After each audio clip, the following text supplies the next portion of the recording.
Salam Rahayu, salam sejahtera, salam budaya. Assalamualaikum. Halo dulur, mudah-mudahan sehat selalu nggih, lancar selalu rezekinya dan selalu dalam perlindungan Tuhan Yang Maha Esa. Amin. Dulur, tayangan kali ini saya akan bahas mengenai cara kerja pertukaran energi nggih. Bagaimana pertukaran energi itu terjadi? Monggo disimak dulur. Mudah-mudahan ini bisa menambah pengetahuan bagi kita semua. Wilujeng Rahayu, sugeng midhangetaken.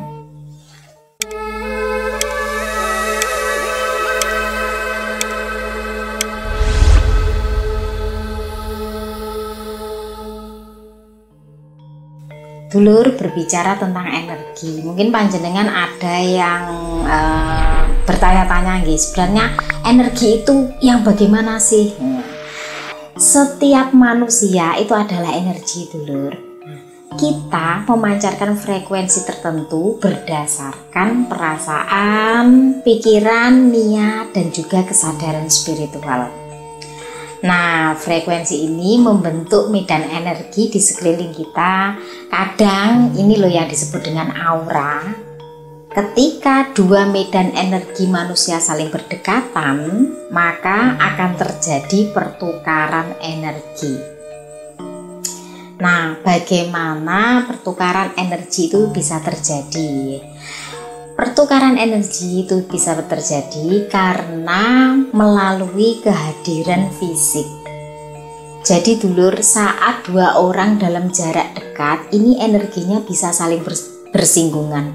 Jika frekuensinya selaras, contohnya sama-sama senang ya, damai, tenang, perasaan penuh cinta, maka pertukarannya ini harmonis. Tetapi apabila salah satunya ini dipenuhi dengan emosi negatif, maka yang terjadi adalah yang satu menyerap energinya, energi negatif terserap oleh energi yang lebih terbuka, atau bisa juga terjadi penurunan suasana hati tanpa sebab yang jelas.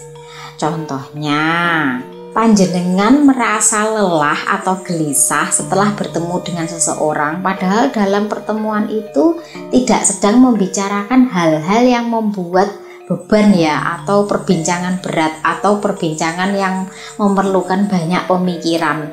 Tetapi yang panjenengan rasakan itu kayak yang lelah gitu.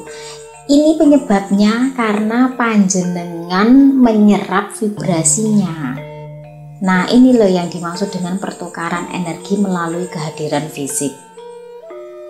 Kemudian bisa juga pertukaran energi terjadi karena kata-kata maupun nada suara. Dulur, kata-kata itu mengandung niat, dan niat itu memancarkan frekuensi. Ketika ucapan penuh lembut dan kasih, ini memancarkan energi penyembuhan.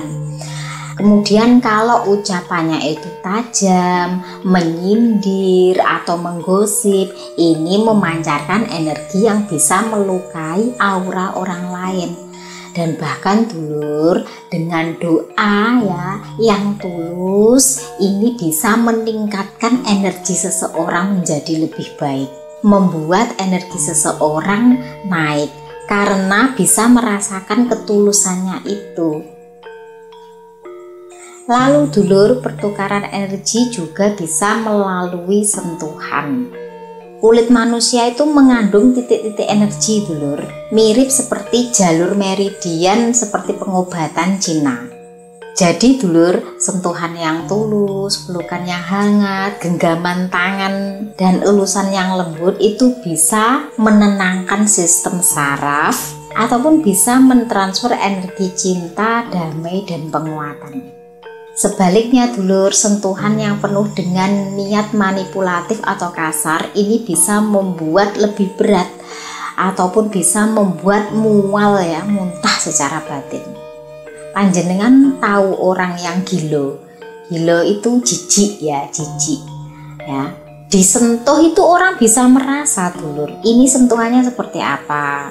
Sentuhan yang penuh manipulatif atau niat kotor ya, orang itu bisa merasakan. Oh, ini diusap secara lembut dengan penuh kasih ya, tidak ada niat apapun. Oh, ini diusap dengan penuh hawa nafsu. Nah, ini yang gak bisa dibohongi dari perasaan, terkecuali memang seorang anak ya yang memang murni ya, belum bisa membedakan energi ya, belum bisa merasakan bagaimana arti dari sebuah sentuhan. Makanya walaupun seseorang tidak pintar sekalipun, tapi nurani itu tidak bisa dibohongi ya. Vibrasi seseorang itu bisa dirasakan lewat sentuhan. Tahu sentuhan yang seperti apa, nurani itu tidak bisa dibohongi. Lalu pertukaran energi itu juga bisa terjadi melalui tatapan mata. Tatapan mata dulur itu mengandung intensitas energi yang luar biasa. Makanya ada istilah mata adalah jendela jiwa. Tatapan yang tulus itu bisa menenangkan dan memberi rasa aman. Sedangkan tatapan yang penuh dengan iri, prasangka, marah, sinis, ini bisa menusuk perasaan orang lain dulur, meskipun tanpa kata, hanya lewat tatapan deh. Seseorang pasti akan tahu makna dari tatapannya itu apa. Anak kecil saja tahu loh tatapan yang seperti apa, bikin takut, bikin jengkel, bikin marah.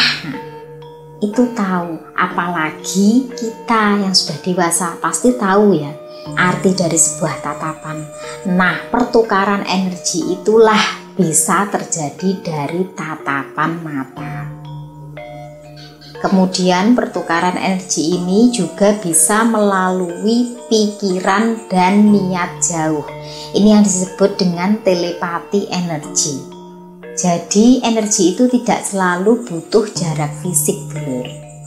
Contohnya nih ya, ketika ada seseorang yang mendoakanmu penuh cinta, kasih, pengharapan, ketulusan. Nah, ini bisa tembus di mana panjenengan tiba-tiba merasa seperti ada rasa hangat, ada rasa teringat pada seseorang tersebut, ada rasa senang yang mana kadang sulit mengungkapkannya.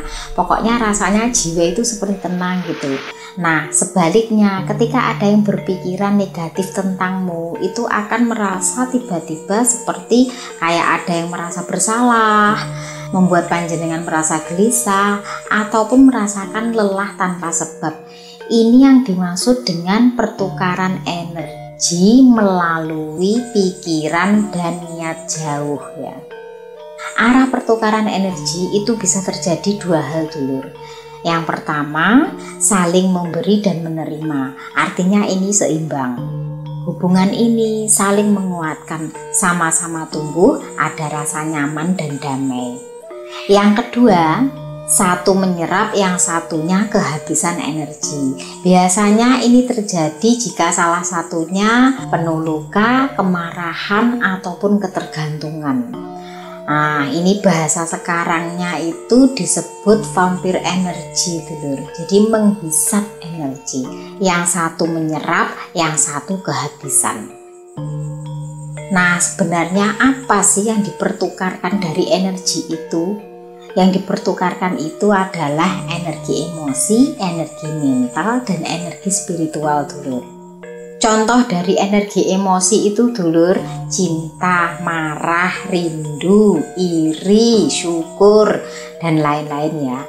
Nah, energi mental itu meliputi niat baik ataupun buruk dan pengaruh sugesti. Sedangkan energi spiritual adalah kasih tanpa syarat, keikhlasan, atau bahkan beban karma jika hubungan tersebut tidak sehat. Jadi dulur, yang namanya pertukaran energi itu bukan yang bersifat goib ya, seperti ajaji tenaga dalam ya, terus transfer kekuatan, bukan seperti itu. Tetapi pancaran frekuensi tertentu yang tetap bisa dijelaskan secara logika, nggih. Nah, sampun paham nggih mengenai apa sih energi itu dan bagaimana cara pertukarannya supaya panjenengan bisa membedakan apa itu spiritual dan apa itu supranatural nggih. Saya Fitri Ika, salam Rahayu.